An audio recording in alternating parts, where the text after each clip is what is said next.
Hey guys, Varric here. So today's video is going to be on Megaera, the fifth boss in the Throne of Thunder. Now this boss has actually been nerfed a few times since it was released.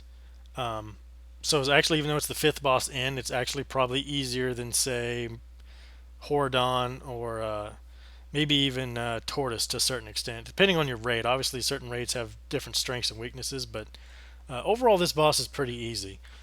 But we'll go ahead and get started. Now, when you enter the raid, you'll notice there's two heads up right in front of you, and there's like a third head that's kind of further in the back. Now, the head that's in the back you can't actually attack. However, they can attack you, and they will during the course of the fight. And this is kind of one of the mechanics of the fight, which I'll get into. However, at the start, you'll have the two heads in front of you, which is the frozen head and the venomous head.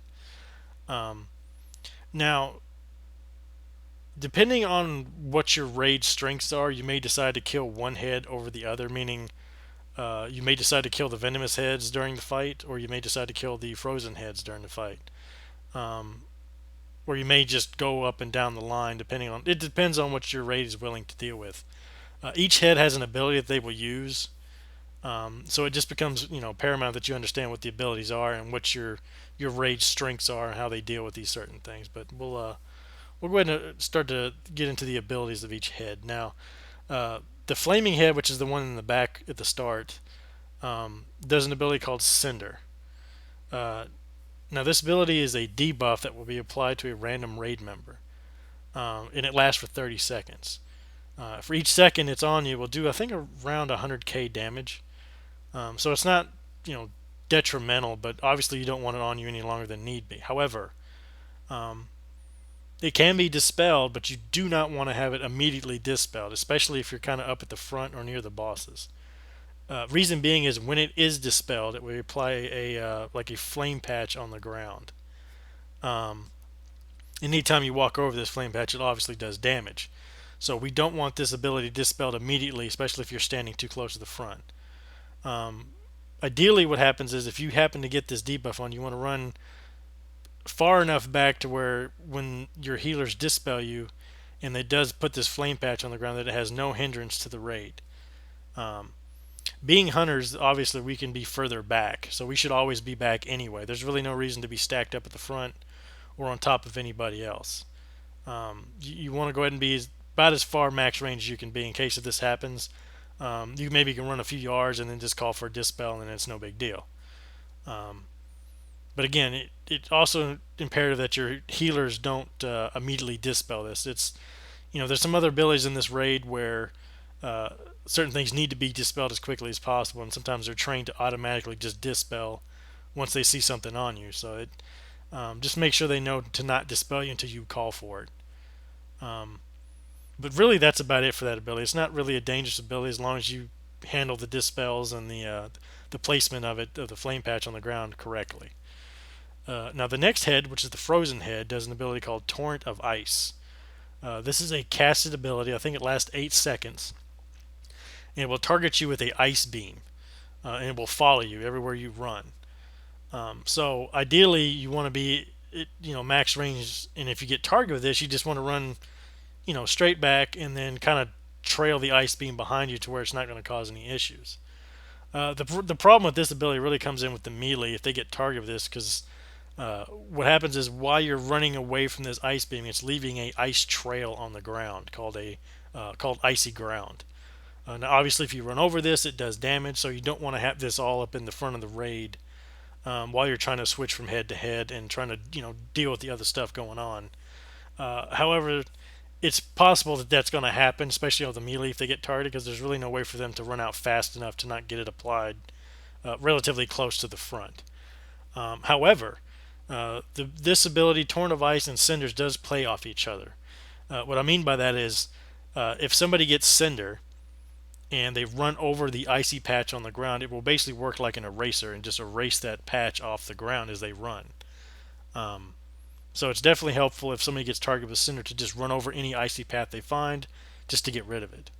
Now, the icy path will eventually despawn. I believe it despawns after a minute or so.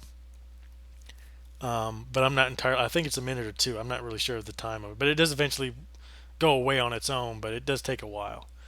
Conversely, with the icy patch and cinders thing, if there's a cinder on the ground and you get targeted with a torrent of ice, you can actually trail the ice beam over the flame patch on the ground and it will actually erase the flame patch. So those two play off each other. Of the two, though, I think the torrent of ice is probably the most annoying ability, just because it will target immediately or somebody close up in the beginning at the front of the raid, and it's something you kind of have to deal with, and it gets kind of annoying, especially if there's multiple applications of this. So it's something to keep in mind when you decide which hedges you want to kill. The cinders is actually the easiest one probably because you can control that to a certain extent of where you put them if somebody dispels you. Um, but like I said, that's entirely up to your raid leader to decide what's going to happen. Now the last head, which is the venomous head, has an ability called Acid Rain. Basically, all this does is it will target somebody, um, and it'll basically have like a poison vortex on the ground. If you happen to be standing pretty much at ground zero, I believe it does like almost 400k damage. So you definitely don't want to be anywhere near it if it lands. So if you see it on the ground, just run away from it. And the further away from it you are, the less damage it does. But there is one thing you can do. If you can't run away from it, or you're a little late and you see it coming, and you're quick enough, you can just deterrence it, and it will completely negate the damage. Um, you just have to be kind of quick with when you see it applied and how fast you click your deterrence. But it is something to keep in mind if for some reason you can't run away, or you don't want to run away, and you just want to quickly cast deterrence and then cancel aura and then go back to DPSing. Something to keep in mind. But that's pretty much the abilities for each of the heads. Now, what happens is each time that you kill a certain head type, um, the next head that spawns of that particular type will actually gain 15% in damage. So let's say you kill a poison head, the next poison head that spawns will do 15% more damage, and it stacks. So again, if you kill the first head, the next head will do 15% more damage. If you kill that head, the next poison head that spawns will do 30% more damage, so on and so forth. And this is true for all the heads. Um, Now this kind of comes into play later in the fight, mainly due to one ability that will happen each time that you kill a head, and it's called Rampage.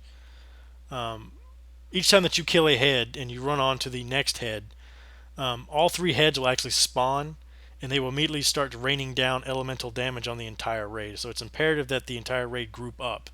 In fact, this is the only time that you want to group up, is to get group heals. Now the first couple of rampages aren't really that difficult to heal through. Um, However, the last few start to become very, very painful. I should also mention that during this fight, you're actually only ever going to be attacking the heads.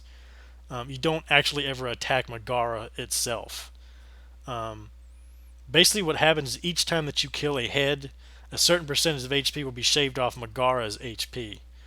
Um, the fight will basically end once you've killed 7 heads. So once you've done the 7th head, the fight is over. Um, so it's imperative that you kind of keep count or keep up to track on which head that you're working on, especially the healers, because by the 6th and 7th rampage, the damage is going to start to get pretty nasty. So it's very, very important that your healers are rotating their healing cooldowns and communicating what they're doing to make sure that they're keeping the rate up. Also, keep in mind for Rampage, you can actually deter this as well.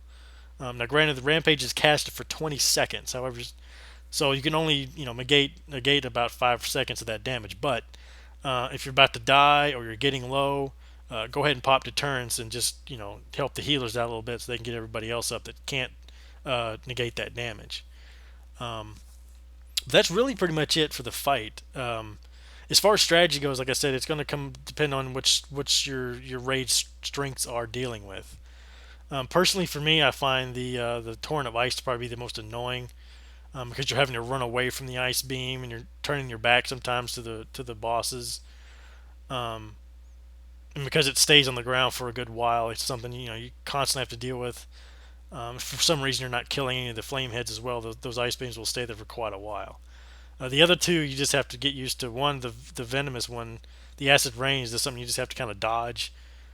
It can be kind of nasty as far as like melee and tank if they get targeted with, or the tanks won't get targeted with it, but melee may get targeted with it, and they can't really run away from it. So the healers will have to probably do a lot more healing, especially on the tanks if they're close enough to the acid rain splash. Cinders by far is the easiest one to deal with, simply because you can, like I said, control where you place it and what happens with that. So it's not really as detrimental as the other two. Um, Something else to keep in mind, though, there is a known, I guess, bug with this fight as far as pets go.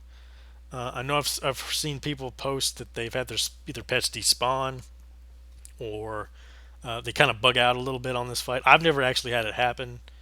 The only reason I can see your pet maybe despawn is if you run too far away with an ice beam on you or something. So just keep an eye out on your pet, because sometimes it will bug out from what I've been told. But as usual with any fight, you always want to kind of keep an eye on what your pet's doing, because sometimes it may do some weird stuff. But that's really pretty much it. Hopefully you found this video helpful. If you did, give it a like and subscribe. If there's any questions, concerns, complaints, just leave them in the comments down below. But that's going to do it for this video. I appreciate you guys watching, and I'll see you later.